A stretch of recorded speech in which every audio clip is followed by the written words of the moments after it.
మేమైతే మనం కొన్ని ఇయర్స్ బ్యాక్ వరకు చూసుకుంటే ఒక ఉమెన్ని మీరేం చేస్తారు అని అడిగితే మోస్ట్ ఆఫ్ ద ఉమెన్ ఏం చెప్పేవాళ్ళంటే హౌస్ మేకింగ్ లేదా హౌస్ వైఫ్ ఇట్లానే ఉండేది. కానీ ఇప్పుడు మనం చూస్తే ఇప్పుడు మీరు మాట్లాడినట్లుగా అన్ని రంగాల్లో ఈక్వల్ టు మెన్ వారు ముందుకు వెళ్తూ ఉన్నారు. జిమ్ కావచ్చు, జాబ్స్ కావచ్చు, బిజినెస్ కావచ్చు, ప్రతి ఒక్క విషయంలో ఈక్వల్ టు మెన్ సమానంగా ఉన్నారు వాళ్ళు. అంటే ఇలా ఉండే ఉమెన్కి ఇంట్లో ముఖ్యంగా ఫాదర్ కావచ్చు, హస్బెండ్ కావచ్చు, పార్ట్నర్, పిల్లలు ఎటువంటి సపోర్ట్ ఉండాలి అంటారు? ఉమెన్కి బేసిక్గా ఒక మెంటల్ పీస్ చాలా important. Yeah. Okay, when we're doing multiple things at a time, అప్పుడప్పుడు కొంచెం మనకి ఓపికని తగ్గిపోతుంది.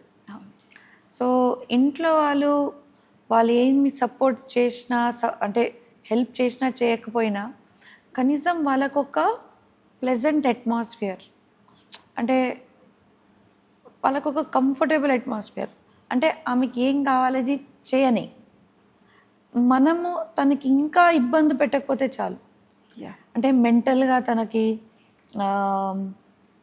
ఏమంటారు, ఇట్లా టాంట్స్ పెట్టకుండా, నెగిటివ్ కమెంట్స్ చేయకుండా, లేకపోతే తనకు నీ వల్ల ఏం కాదు అని డిస్కరేజ్ చేయకుండా ఉంటే చాలు. ఓకే, మీరు ఇంకా దీనికన్నా మించి ఇంకా సపోర్ట్ లేదు. మీరు తనకి నమ్మి తనకు ఒక freedom of speech, freedom of work, and yes I'm there by you, నీకు ఏది నచ్చితే చెయ్యి, ఐ స్టాండ్ బై యూ అనేటట్లు చాలు. That is the best support system. Ma'am, ఇప్పుడు మీరు నెగిటివ్ కామెంట్స్ అన్నారు. నిజంగా మనం బయట చూస్తే సోషల్ అబ్యూజింగ్ అనేది ఎక్కువ అయిపోయింది ఉమెన్ మీద.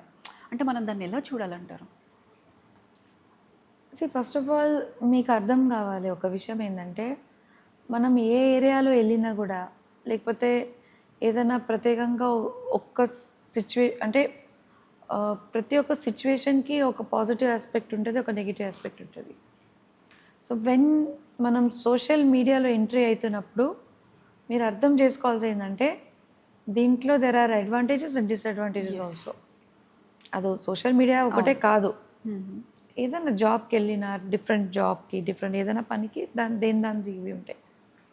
సోషల్ మీడియా కూడా ఏంటంటే, మీకు ఆ కెపాసిటీ తట్టుకునే ఉంటేనే వెళ్ళాలి. అంటే you have to promote your self.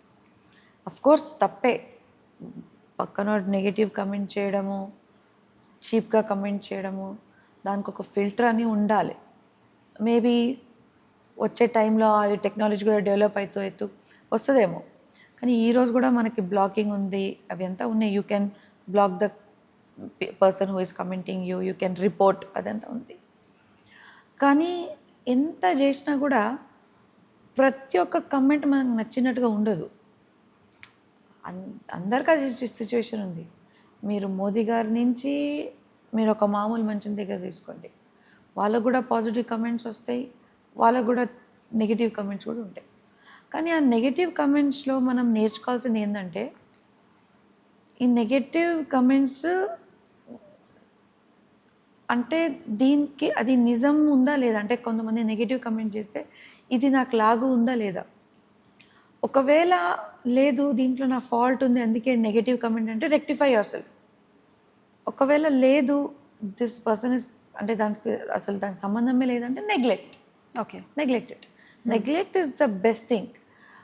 కానీ వాళ్ళకి మళ్ళీ వాదించి వాళ్ళతో మళ్ళీ కొట్లాడి మళ్ళీ దానికి ఇంకా పెద్ద చేయడంలో it's not smartness, it's stupidity. Okay, so మనం we know what we are doing, మనం ఏం చేస్తాం, మనకు కాన్ఫిడెన్స్ ఉండాలి. నిజంగానే ఒకవేళ ఏదైనా తప్పు జరిగిన ఉంటే దానికి మనం తిట్టుకోవాలి. తప్పులు అందరు చేస్తారు కదా, అదే it's not end of life. Okay, you change yourself, you be a better person. And ఎట్లయినా కమెంట్ చేసేటోళ్ళు చేస్తారు. మీరు ఎంత మంచి చేసినా కూడా ఇప్పుడు పర్సెప్షన్ అని ఉంటుందండి.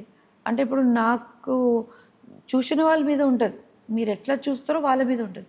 వాళ్ళ మైండ్ సెట్ నెగిటివ్ అని ఉంటే అది మీ తప్పు కాదు కదా, వాళ్ళ మైండ్ సెట్ నెగిటివ్ ఉంది. సో మిమ్మల్ని వాళ్ళ తగ్గట్టుగా వాళ్ళు చూస్తారు. సో దాంట్లో it's not that your fault all the time. Ma'am, ఇప్పుడు జనరేషన్లో మనం చూస్తే ఎంత ఈజీగా రిలేషన్షిప్లోకి వెళ్తున్నారో అంత ఈజీగా స్టెప్ అవుట్ అవుతున్నారు.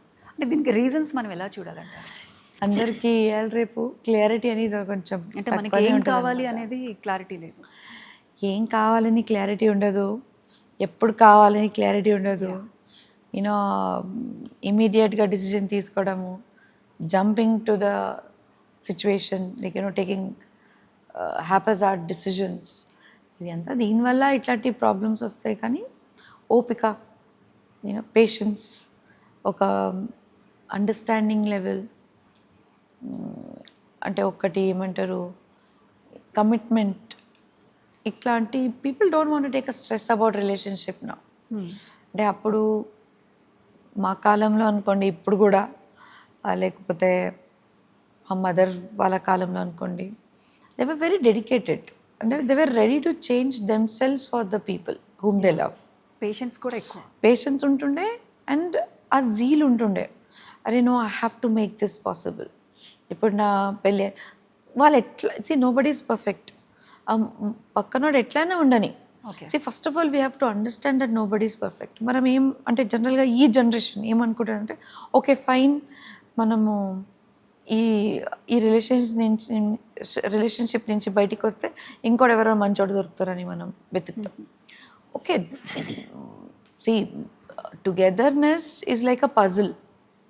పజిల్స్ మనం ఆడతాం కదా, ఎట్లా ఒక కార్నర్లో మనకు కరెక్ట్ ఫిక్స్ అయితే, when you fix in to each others this thing, fix అంటే ఎట్లా, నీ నెగటివ్ పాయింట్స్లో నా పాజిటివ్తో కవర్ అప్ చేయాలి, నా పాజిటివ్తో నీ నెగటివిటీతో కవర్ అప్ చేయాలి. That is the way we have to, like you know compatibility. ఇప్పుడు ఎట్లా అయిపోయిందంటే ఎవ్వరు కూడా నేను తగ్గను అన్నట్టుగా అయిపోయారు. నేను ఎందుకు చేంజ్ కావాలి, నేనెందుకు ఇంకోసారి నా స్టైల్ మారవాలి, నేను ఇట్లానే, మీరు సెట్ అవుతాయండి, ఆ పక్కనోడు కూడా అట్లానే అంటాడు, అయిపోయింది, విడిపోతుంది. ఓకే, మీకు ఫస్ట్ ఆఫ్ ఆల్ ఆ కెపాసిటీ, ఆ క్యాలిబర్ ఉండాలి. చేసుకుంటే పెళ్ళి అన్నీ ఆలోచించుకొని చేసుకోవాలి. ఎట్లా ఉండాలంటే, రేపు ఒకవేళ మీకు కొన్ని విషయాలు నచ్చినా నచ్చకపోయినా I'm ready to accept that point. ఎందుకంటే నాలో కూడా చాలా ప్రాబ్లమ్స్ ఉన్నాయి, ఆ ఎదురు పర్సన్ కూడా నన్ను యాక్సెప్ట్ చేస్తున్నాడు. సో నేను కూడా ఆ విషయం యాక్సెప్ట్ చేసుకోవాలని, ఆ దీంతో మీరు రెడీగా ఉంటేనే if you're ready to change yourself for the other person, then you should get into relationship. లేకపోతే మీరు you should be alone and enjoy your life. Ma'am, ఇప్పుడు అన్ని రంగాల్లో మహిళలు ఇంత ముందుకు వెళ్తున్నా కూడా ఎక్కడో ఒక దగ్గర ఎవరో ఒకరు వెనక్కి లాగటానికి ట్రై చేస్తూ ఉన్నారు. తనేం చేస్తుందిలే, ఇదంతా మీ వల్ల కాదు. ఈవెన్ ఇంట్లో కూడా వీళ్ళంటి ఫేస్ చేస్తూ ఉంటారు. అంటే వాళ్ళు చెప్తే నేను వినేదేంటి అని ఈగోయిస్టిక్స్.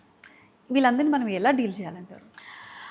అది ఉంటుందండి, ఎందుకంటే జనరల్గా even I have seen the రియాలిటీగా places where women are working and men are working, కొంచెం ఉమెన్ ఒక అప్పర్ హ్యాండ్ ఉందనుకోండి, లేకపోతే బెటర్ కెపాసిటీలో ఉన్నారు, బెటర్ పొజిషన్లో ఉన్నారు, వాళ్ళ కింద వాళ్ళు ఇప్పుడు లైక్ యూనో, ఇప్పుడు మాదైతే సొంత, like it's all everything belongs to us కాబట్టి, and Mallareddy sir has already created that comfortable platform కాబట్టి. కానీ బయట అంత ఈజీ కాదు, చాలా ఇబ్బంది. చాలా. So when you are working, so అప్పుడు ఎట్లుంటుంది అంటే, మెన్ కనిపిస్తుండేది, వాళ్ళు నేను జూనియర్గా ఉన్నాను, తన సీనియర్గా ఉంటే ఏమైంది, నేను తనకెందుకు వినాలి, you know finally she is just a women. ఇంక స్లోలీ మైండ్ సెట్ ఉంది, ఒప్పుకుంటాను, బట్ స్లోలీ చేంజ్ అవుతుంది. ఓకే, ఇప్పుడు you know actually it all begins from childhood అండి. ఇప్పుడు దీనికన్నా ముందు బాయ్స్ ఒక రకంగా, గర్ల్స్కి ఒక రకంగా చూసేటోళ్ళు చిన్నప్పుడు. ఇప్పుడు ఏంటంటే అది కొంచెం I'm seeing the change. Okay, boys have been, అంటే వాళ్ళకు కూడా ఇంటి పని చెప్పడము, గర్ల్స్కి కూడా లేదు నాన్నను, నీ ఇష్టం, యూ కెరియర్స్ ఎస్టాబ్లిష్ చేసుకొని చెప్పడము. So that gap is now slowly changing. So ఈ మైండ్ సెట్ చిన్నప్పటి నుంచి ఉంటే పెద్దగా అయిపోయిన తర్వాత ఈ థాట్ ప్రాసెస్ రాదు. అంటే షీఈ్ అ ఉమెన్, నేను ఎందుకు వినాలి అని ఈ థాట్ ప్రాసెస్ రాదు, ఈ అన్కంఫర్టబుల్ సిచ్యువేషన్ కూడా రాదు. మెల్లమెల్లగా చేంజ్ అవుతుంది. మీరు అప్పటికి ఇప్పటికి పోలిసి కూడా చాలా డిఫరెన్స్ ఉంది. అప్పుడు మనం ఇంటి నుంచే బయటికి పంపించకపోతుండే, పోకపోతుండే కాదు, పంపించకపోతుండే నేను చెప్తున్నాను. ఇప్పుడు కనీసం మనం పోతున్నాము, బట్ వాళ్ళు అది ఇంకా డైజెస్ట్ చేసుకోలేకపోతున్నారు కొంతమంది. ఐ హావ్ ఆల్సో సీన్, ఇప్పుడు కాదు, I think 10 years down the line, people నాకు వచ్చి కలిసి మాట్లాడుతున్నప్పుడు they use to not look into my eyes and talk. They have this habit, they use to have some especially senior people అప్పుడు ఉంటుండే don't look at the eyes and Okay. Talk అట్లా ఉంటుండే. Okay. Okay సరే వాళ్ళ అలవాటు వాళ్ళు we have to respect them అని ఉంటుంది. But it's of course makes a lot of I mean uncomfortable things. Basically మనం ఒప్పుకోవాల్సింది ఏంటంటే we're all human beings. Okay, and these two genders, men and women, have their own role to play. అంతే, వాళ్ళకు ఒక role ఇచ్చారు దేవుడు, మనకు ఒక రోల్ ఇచ్చారు. So that's the only difference. Okay.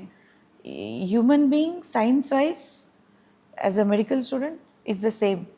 వాళ్ళకు కూడా అదే ఆర్గన్స్ ఉన్నాయి, మాకు కూడా అదే organs. When little being male and female is different, but apart from that we all are the same అండి. ఓకే.